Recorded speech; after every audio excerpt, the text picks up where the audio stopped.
이렇게 진달래 그리고 개나리, 목련, 이름 모르는 그런 풀꽃, 꽃들이 지쳐납니다. 싹이 트고 꽃피는 계절, 그리고 봄이 와서 지금 흘러가고 있습니다. 눈을 들어 창밖을 보기만 해도 한신대학교 캠퍼스 곳곳이 매화가 피어있고 은나무가 움트고 수선화 꽃대가 올라오는 봄이 한창입니다. 이렇게 아름다운 봄날을 허락하시고 이렇게 어디서도 들을 수 없는 하나님의 성가대 아름다운 음악을 허락하신 하나님의 은총이 여러분과 여러분 가정에 가득하시길 주님의 이름으로 축원합니다. 지금은 어떤지 모르겠습니다. 제가 옛날에는 역전을 많이 이용했었습니다. 지금 차가 있어서 역전에 갈 일이 좀 드뭅니다. 근데 역전을 다니다 보면 도를 아십니까 하고 사람들의 발걸음을 붙잡는 분들이 종종 만난 적이 있습니다. 대부분의 사람들은 그냥 지나쳐서 가는데 자신이 가야 할 줄 그냥 발걸음을 재촉하는데, 그런데 간혹 저처럼 뭐랄까요, 좀 말을 잘 듣게 생긴 사람이라고 할까요? 그런 사람들은 같이 가서 이야기를 듣기도 합니다. 근데 그리고 먼 지방 시골이나 이런 데서 올라오는 분들, 그런 분들은 서울역이나 이런 데 처음 와본 분들은 그분들과 이야기를 하는 분들이 있습니다. 걸음을 멈추고 귀를 기울이는 그 사람을 향해 그들은 정작 진정한 도에 대해서 도를 아십니까?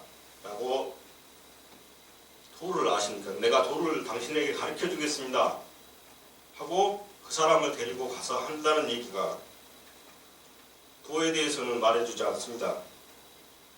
그 도는 그렇게 쉽게 다른 사람에게 가르쳐 줄 수 있는 것이 아니기도 하거니와 그 사람들이 원하는 것이 도가 아닌 다른 것에 있기 때문입니다. 도를 아느냐? 이 물음을 하나님을 아느냐? 하는 물음으로 바꿔봅니다. 이 하나님을 알리기 위해 하루 종일 길거리에 서 있는 분들도 계십니다. 그분들이 하시는 말씀은 예수를 믿으면 천당 가고 예수 안 믿으면 지옥 간다, 이런 말씀들을 하십니다. 그러나 이렇게 한다고 해서 사람들이 도를 알게 되고 하나님을 알게 되지는 않는다고 봅니다. 그리고 우리는 다 알지도 못합니다. 우리가 만약 하나님을 다 안다, 내가 하나님을 다 안다 한다면 그것은 오만방자, 어불성설입니다. 다만 우리는 예수 그리스도를 통해서 미약하나마 하나님을 알려고 노력하는 것입니다. 그럼 하나님을 알려면 어떻게 해야 할까요? 성경책만 열심히 아무런 뒷바라지 없이 그냥 성경책만 열심히 읽고 아무 생각도 없이 교회만 열심히 다니면 하나님을 다 알게 됩니까? 이 물음에 대해서 오늘 선택한 이사야서 30장 8절에서 17절 말씀에 귀를 기울여 봅니다.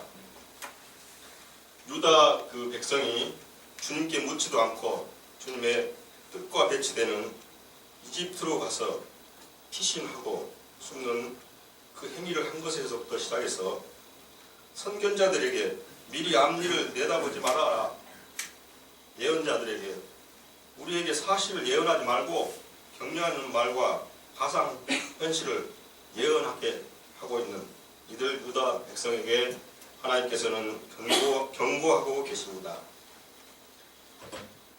그 유다 백성들 자신들의 그 잘못을 서판에 새겨 책에 기록하고 영원한 증거가 되게 하리라는 하나님의 말씀을 업수히 여기고 억압과 사악한 일을 옳은 일로 여기고 의지하였습니다. 이로써 이들은 붕괴될 성벽처럼 순식간에 무너지고 토기장이의 항아리가 깨져서 산산조각 나듯이 아궁이에서 불을 담아낼 조각과 웅덩이에서 물을 퍼낼 조각 하나 남지 않듯이 사라질 것이라고 하십니다.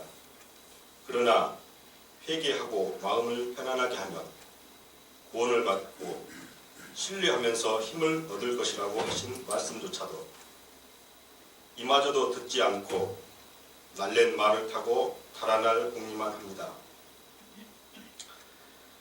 그러나 하나님께로부터 도망한다는 것은 적군 한 명만 보고도 1000명씩 도망가고 5명이 보이면 모두 도망가고 산꼭대기에 남는 것은 오로지 깃대와 외롭게 펄럭이는 깃발뿐임을 증언하십니다. 하나님의 말씀과 하나님이 가슴속에 담겨있지 않은 백성에게는 오직 불신만이 가득하게 되고 달아날 궁리만 합니다. 달아난다고 해봐야 아무런 소용이 없습니다. 이미 마음속에 겹겹이 쌓인 그 두려움이 목소리만 듣고도 천군만마가 내달리는 그런 소리로 들립니다. 적을 대적할 백성은 하나도 없이 오직 꽂아놓은 깃발만 펄럭일 뿐입니다. 하나님을 제대로 알지 못하면 하나님의 온전하심을 느끼지 못한다면 우리의 모습이 또한 유다 백성의 모습과 같습니다. 하나님의 말씀을 거역하고 말씀에 순종하지 않으며 말씀에 침을 뱉습니다. 회개하고 믿고 의지하라는 하나님의 말씀마저 듣지 않으면 종국에 우리에게 있는 두려움과 불신만 남게 됩니다. 우리는 모두 행복한 삶을 추구합니다. 그런데 마음속에 두려움과 불신과 참담과 불안함이 득실된다면 삶은 지옥입니다. 겉은 살아있으나 실상은 죽어있는 헛개비로 세상을 살아가게 됩니다. 하나님은 깜깜한 어둠 속에 비치는 한 줄기 전깃불처럼 우리를 밝히시는 행복입니다. 우리는 가끔 한숨처럼 세상 참 헛살았다 하는 말을 내뱉곤 합니다. 많은 사람들이 알고 있는 것들에 대해 몰랐다가 새삼 알게 되었을 때나 사람으로서 인간으로서 해야 할 그런 도리를 다하지 못하고 살아갈 때 또는 다른 사람들이 누리는 것을 누리지 못할 때 또 누리면서도 그것을 미처 느끼지 못했을 때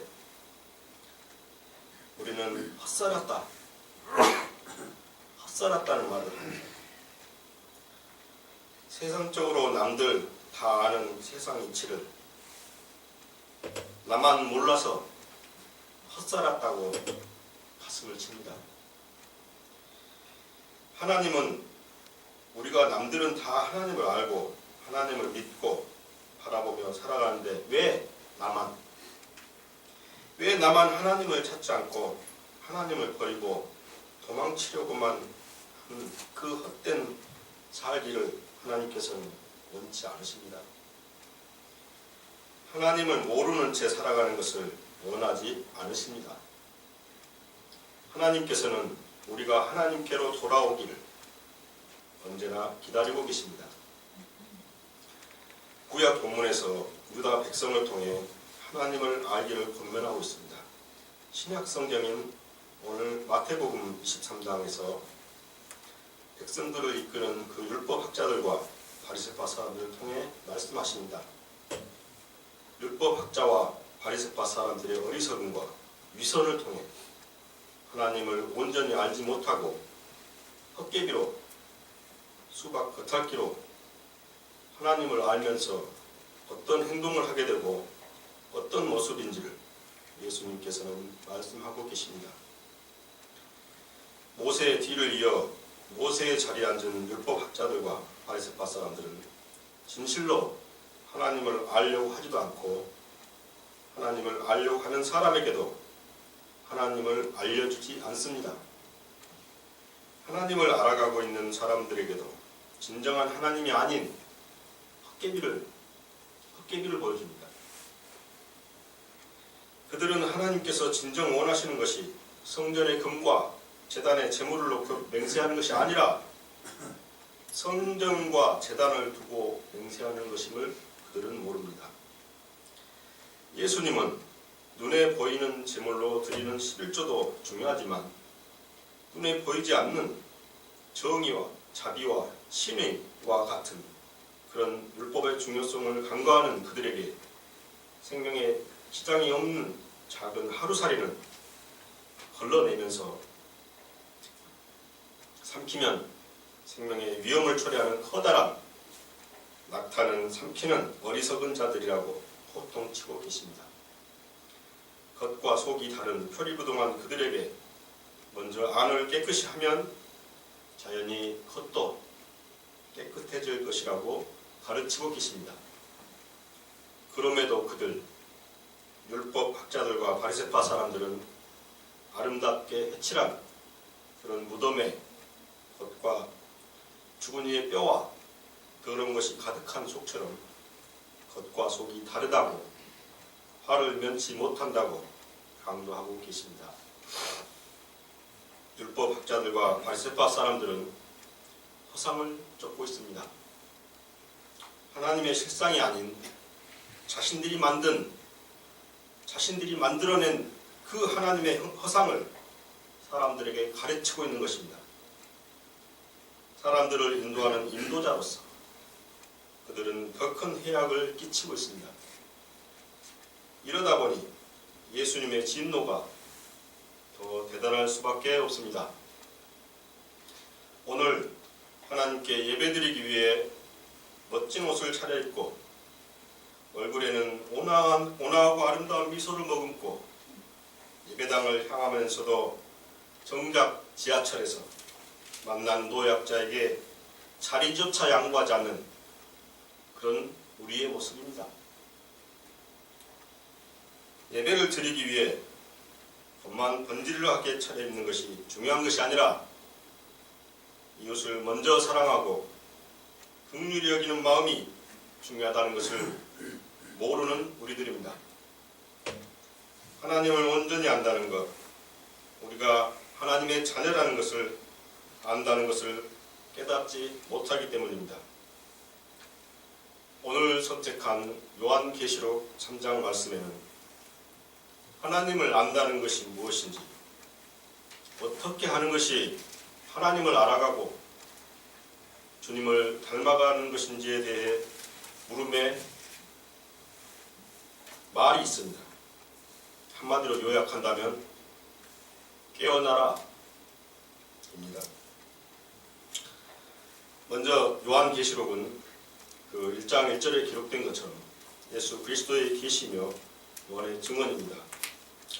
이 오늘 본문인 요한계시록의 말씀은 사대 교회에 보낸 서신입니다.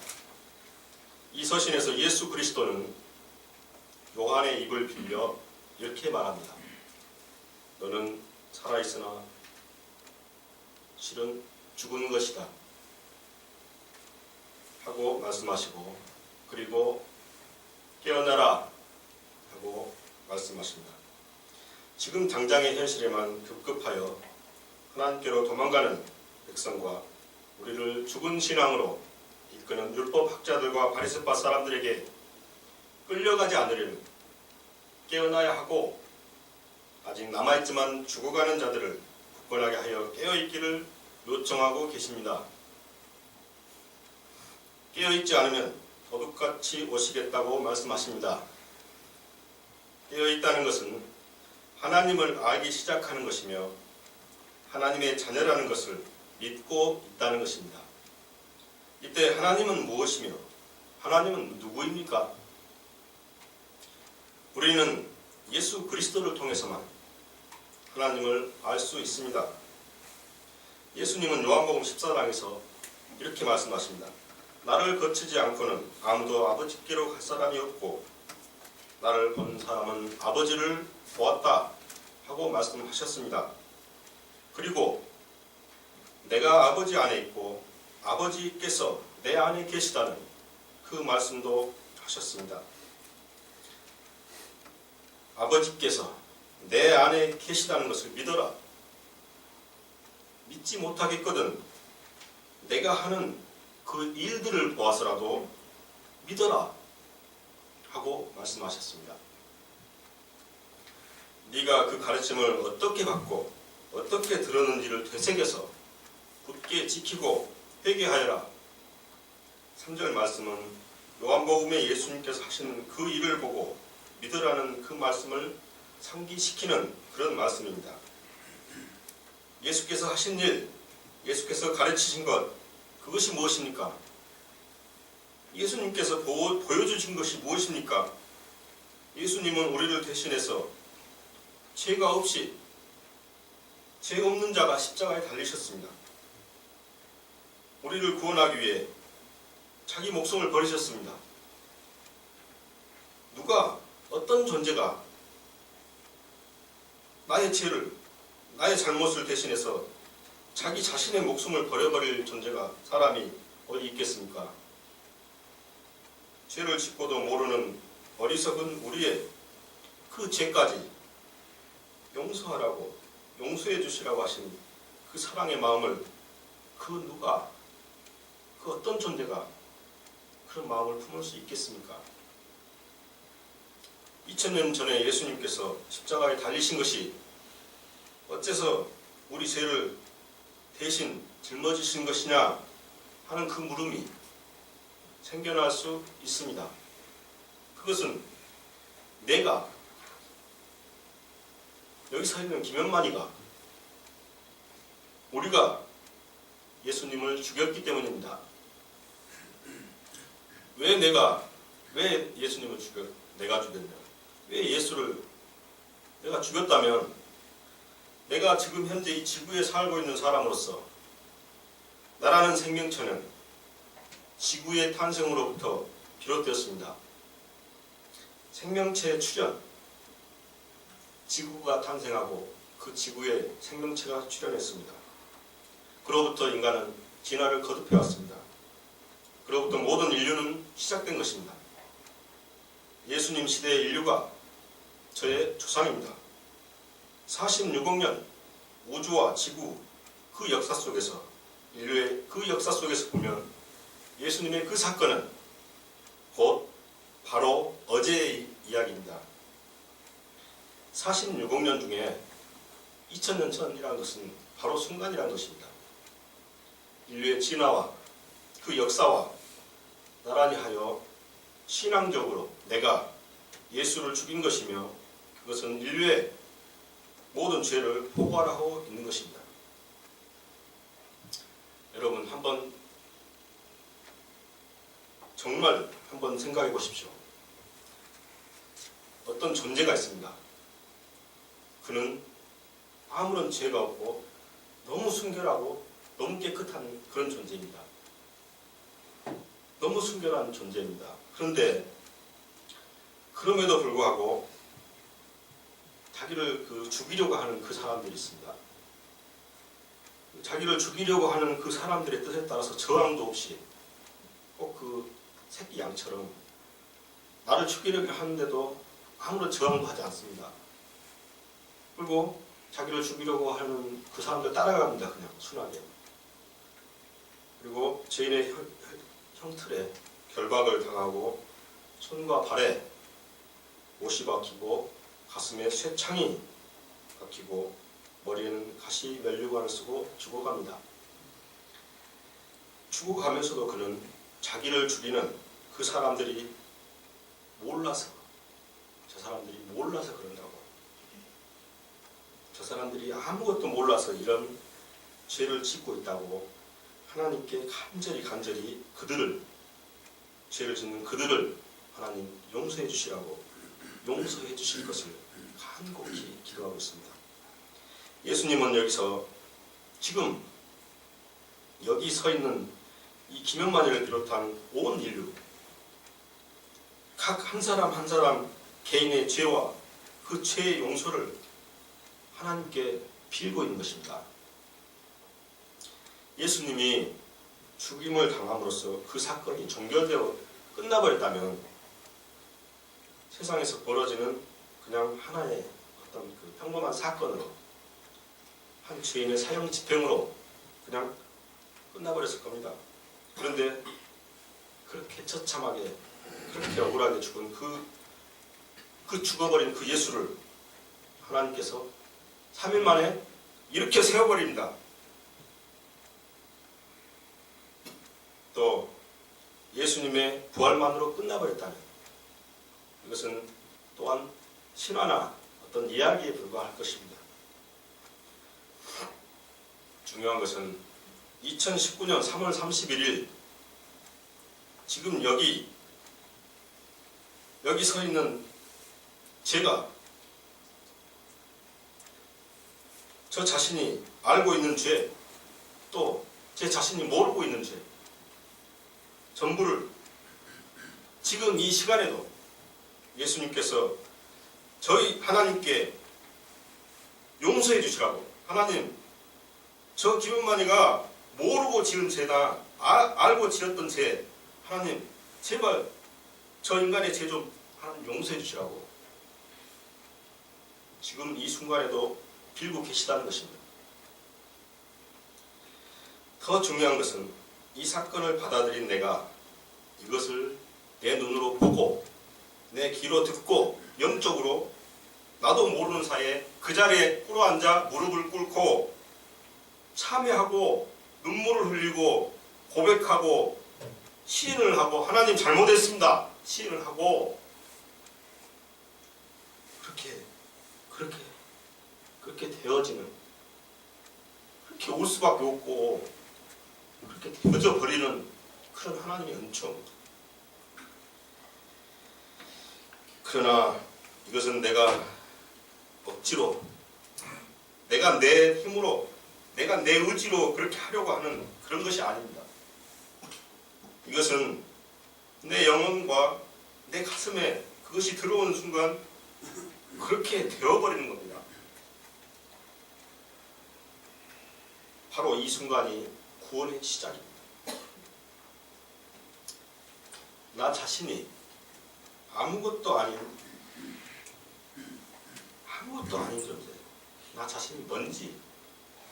자신이 뭔지 알게 하나, 그거라는 것을 깨닫게 되는 순간입니다. 하나님의 자녀로 다시 태어나게 됩니다. 하나님께서 우리의 죄를 사해 주시지 않고, 또 우리가 우리의 죄를 고백하지 않고 회개하지 않는다면 우리는 1초도 행복할 수 없습니다. 그 죄가, 그 무거운 고통에서 우리는 결코 도망갈 수 없습니다. 우리에게 십자가에 달리신 그 예수를 바라보면서 온전하게 무릎을 꿇고 참회의 눈물을 흘리게 되어버리는 그 사건이 일어나는 그 순간을 맞이하시길 주님의 귀와 주님의 눈과 정신이, 여러분의 눈과 여러분의 정신이 번쩍 깨어나길 주님의 이름으로 축원합니다.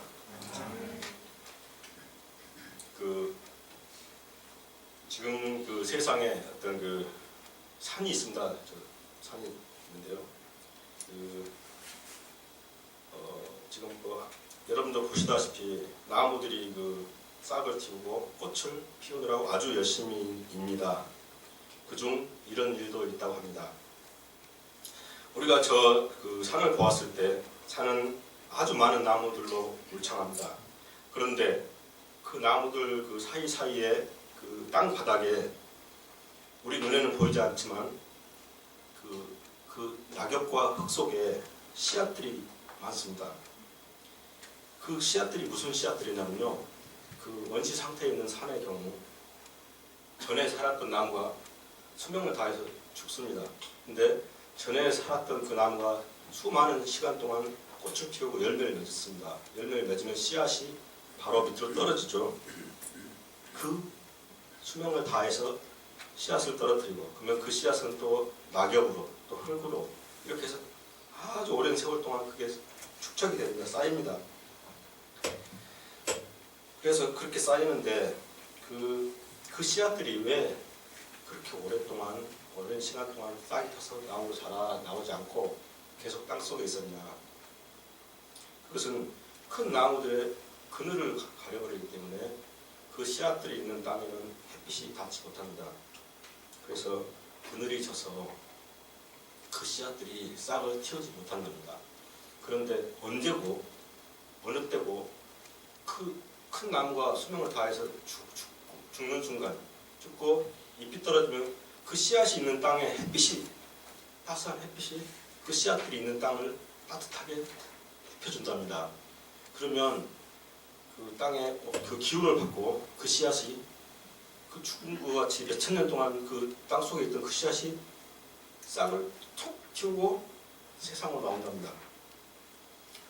예, 신기하지 않습니까? 저는 그 이야기를 너무 신기하게 들었고요. 나 여기 살아있어 하고 그 씨앗은 말하고 나온답니다. 이 씨앗들은 죽은 것처럼 보이고 아무 의미가 없어 보이지만 땅 속에서 꿈을 꾸면서 그 옅은 잠을 자면서 언제라도 깨어서 지상으로 나갈 그런 준비를 단단히 하고 있습니다.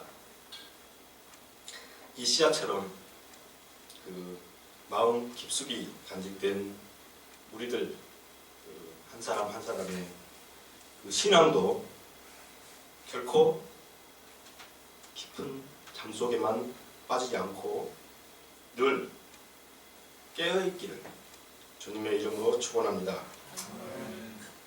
사순절 맞아 십자가에 달리신 예수님을 생각하시며 침묵으로 기도하시겠습니다.